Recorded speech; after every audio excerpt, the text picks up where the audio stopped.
खूबसूरत चिड़ियाघर में एक शेर और एक शेरनी रहते थे। उनके पास एक सुंदर छोटा शावक था जो बहुत शरारती था और सारा दिन दूसरों को चिढ़ाता रहता था।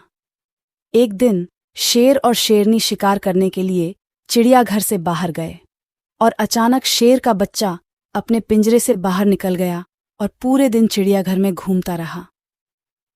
चिड़ियाघर में पूरी रात चारा डाला गया था। कीड़ों ने सभी जानवरों को उनके बच्चों के पास पहुंचा दिया था, लेकिन अभी भी एक छोटा बच्चा बचा था जिसे समझ नहीं आ रहा था कि यह किसका है और इसे किसे दिया जाए।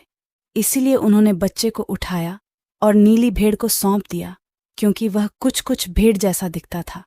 उसने यह भी कहा कि न तो यह उसका बच्चा था और न ही वह जानती थी कि यह किसका हो सकता है।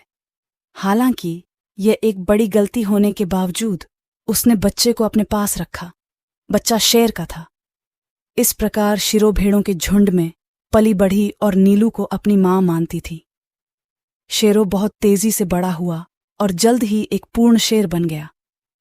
नीलू अपने बच्चे को इतना मजबूत जवान आदमी बनते देख बहुत खुश थी, जैसा कि सभी को विश्वास था। वह शेरो असल में एक भेड़ है और शेरों में शेरों जैसी कोई आदत नहीं थी।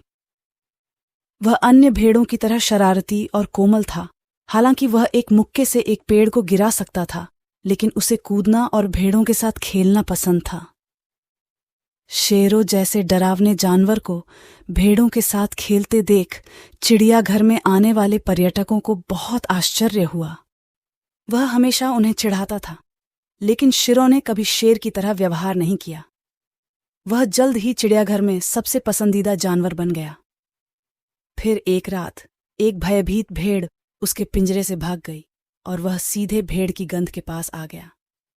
इससे पहले कि वह नीलो को उठा पाता, शिरू जाग गया। शेर उस भयानक भेड़ को देखकर डर गया।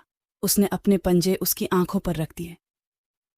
भेड़िए ने नीलो को उठाने की कोशिश की, लेकिन तभी शेरों में न जाने कहां से ताकत आ गई।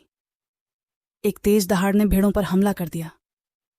उसने पहले कभी किसी पर हमला नहीं किया था। उसके आक्रमण की शैली भी ऐसी थी जैसे कोई भेड़ चोट लगने पर अपना सिर झुका लेती है, लेकिन फिर भी भेड़िया डरता था। आखिरकार शिरो एक शेर था और वह इतना ताकतवर युवा शेर था। भेड़िया पीछे हट गया और शिरो ने एक बार फिर भेड़ पर हमला किया। हो गया। भेड़िए ने निर्णय लिया कि अब बहुत हो गया।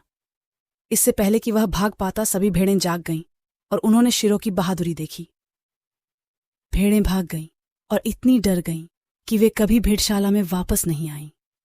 नीलो इस बात पर बहुत गर्व महसूस